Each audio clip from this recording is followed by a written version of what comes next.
warm welcome in the module of Laplace transform.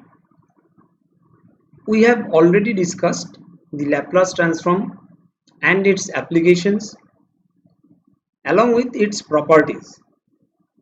After that, we have discussed the inverse Laplace transform and also we have discussed the properties related to inverse Laplace transform. And in this whole journey, we have also discussed various problems. In this lecture, we are going to discuss one more property which is a very special one and the application of that property in the field of Laplace transform. The name is convolution. So first of all we are going to see what is convolution and then we are going to see the application of convolution in the context of Laplace transform. So let us start this.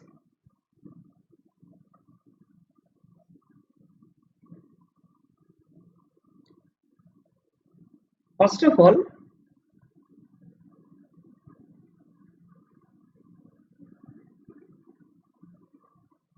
we are trying to define the convolution. So, if ft and gt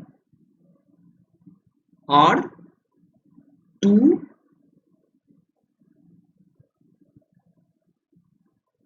integrable functions,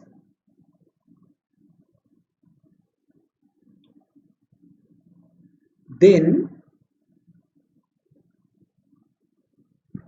their convolution is denoted as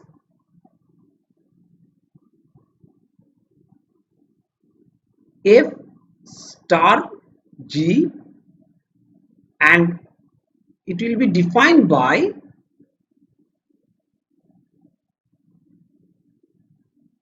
f star g is equal to integration 0 to t fu g t minus u du. The result of this integration gives us the convolution of f and g. So here is a question for the learners. F star g is the notation of convolution, fg is the notation of multiplication. So please don't get any confusion in this regard that sometimes f star g is denoted as or sometimes confused as they are the multiplication of f and g. Here we are terming it a convolution, but here we are taking the product of fu and gt minus u. So this is the definition of convolution of two functions. One very important property of convolution which is very much important for our purpose, that is f star g is equal to g star f. From very basic approach we can prove it. Actually this indicates that convolution of two functions is commutative. Now we are trying to find out in which field we are going to apply this particular convolution. So what convolution theorem means in the context of Laplace transform?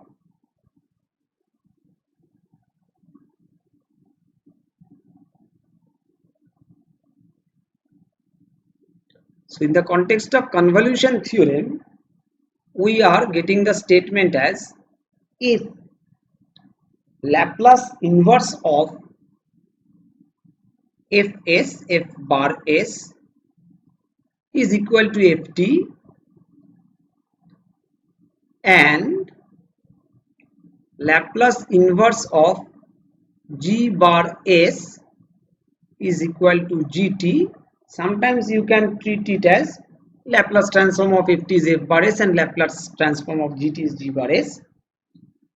Then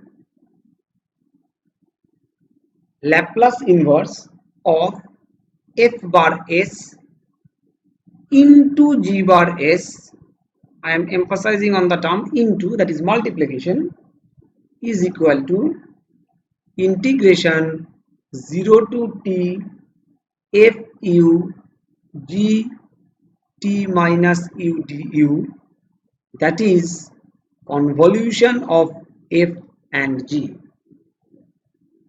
So the most important part is here, that is the product of the Laplace transform of two functions, Laplace inverse, is the convolution of the original functions. This indicates this statement in linguistic form. So let us have some illustration. We have to evaluate Laplace inverse of 1 by s plus 3 into s minus 1. So here we are breaking the problem, as we know according to the basic properties of Laplace inversion of some fundamental functions. Laplace inversion of s plus 3 is equal to e to the power minus 3t,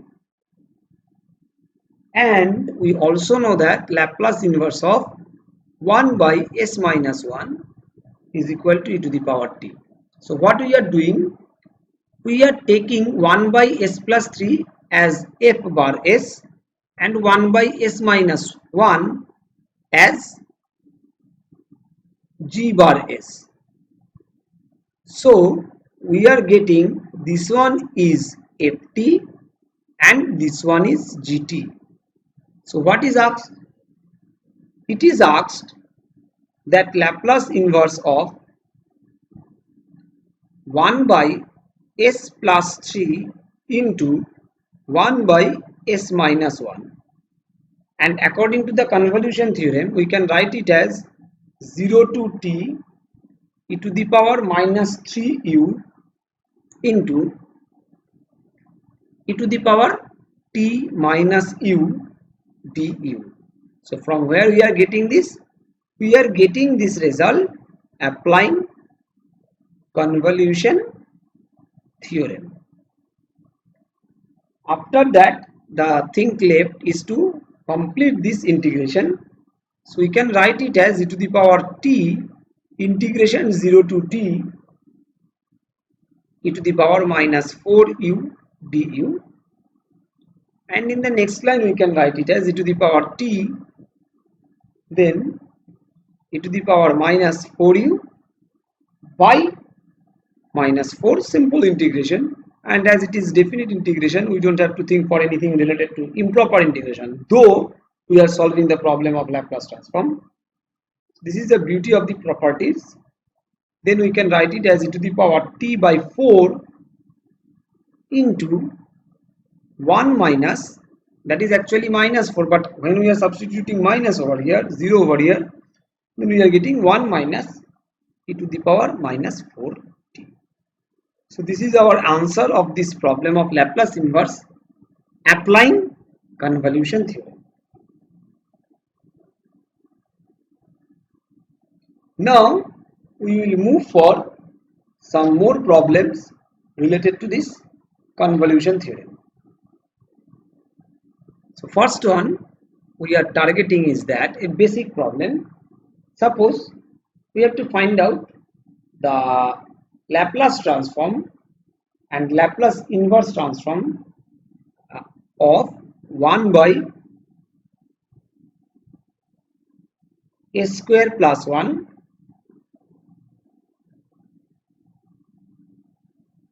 into s square plus 9. We have to find out the Laplace inverse of this one. So easily we can identify that Laplace inverse of 1 by s square plus 1 is equal to sin t, and Laplace inverse of 1 by s square plus 9 is equal to 1 by 3, because for this 9 we have to make this adjustment, sin 3t. Now by convolution theorem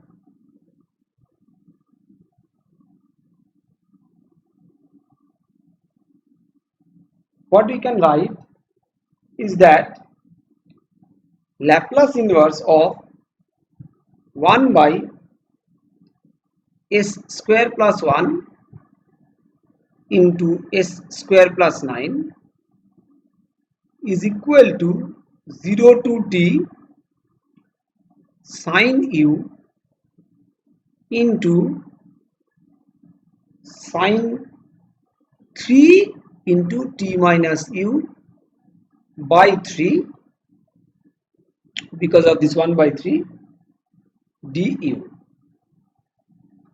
and in the next line we can write it as 1 by 6, just doing the adjustment of sine c sine d, 0 to t cos of 4u minus 3t minus cos of 3t minus 2u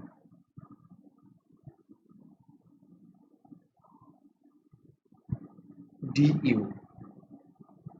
So after that, solving the problem with general concepts of basic definite integrations, we will get the result as 1 by 24 3 sine t minus sine 3t. This is our answer of this problem.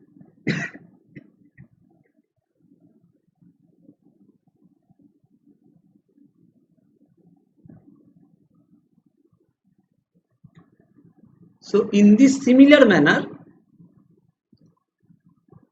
if we go for some more problems of Laplace inverse transform using the convolution theorem, then what we will get? So if we move for some more problem like find out the Laplace inverse of p by p square plus 1 whole square.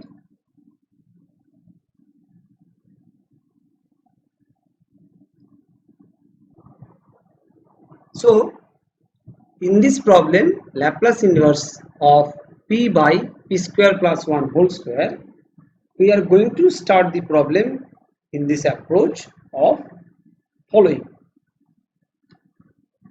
Since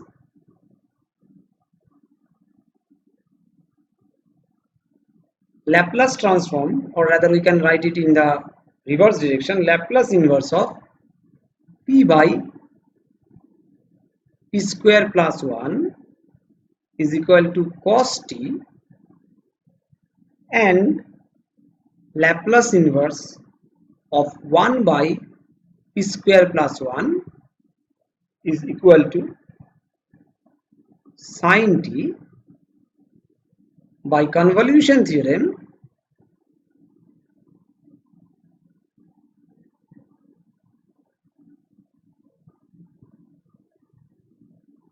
Laplace inverse of p by p square plus 1 whole square can be written as Laplace inverse of p by p square plus 1 into 1 by p square plus 1, and then applying convolution theorem we can write it as 0 to t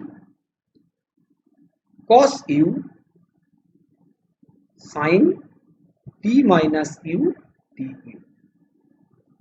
After that, we can write it by adjusting half of 0 to t sine t minus sine of 2u minus t du. And in the next part, doing this integration, after doing this integration and putting the values of lower limit and upper limit, by simplifying we will get the result as half t sine t. So I am keeping these parts for the viewers to complete the whole calculation.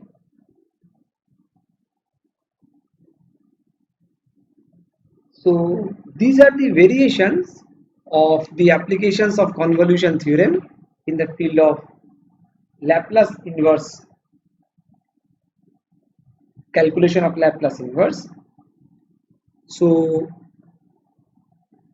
similarly, if we have to face a problem where we have to find out the Laplace inverse of s square by s square plus s square whole square, we can write it by s by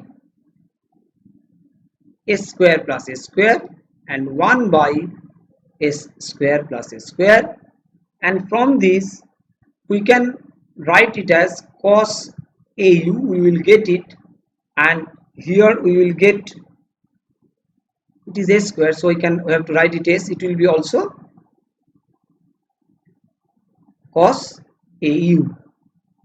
After that, from these two we have to go for the convolution, and the convolution here will give you the result as half of t cos at plus 1 by a sin at. So here it is only presented in schematic form. The whole job has to be completed by the persons who are trying to practice or who are trying to get a grip over this particular problem. And in the similar manner, if we are thinking for some problems like this, Laplace inversion of s square plus s by s square plus 1 into s square plus 2s plus 2. First of all, we have to think that how we can distribute this. The first step is the distribution, and the second step is the integration. So here we can distribute the problem as s plus 1 by s plus 1 whole square plus 1 into s by s square plus 1. This will give you the function directly as the function form. We get this Laplace transform as this, and for this part obviously one can identify that for this s plus 1 you have to use shifting property, and after getting the Laplace inverse of these two separately, then we will go for the convolution property and we will find out the result. So this is the variations and all things about convolution theorem and its application in the field of Laplace transform and Laplace inverse transform. So we can go for these references for better concept and understanding, and also for practices, and these problems has to be practiced along with some other problems also. So finally I want to thank you all. Happy listening, happy learning.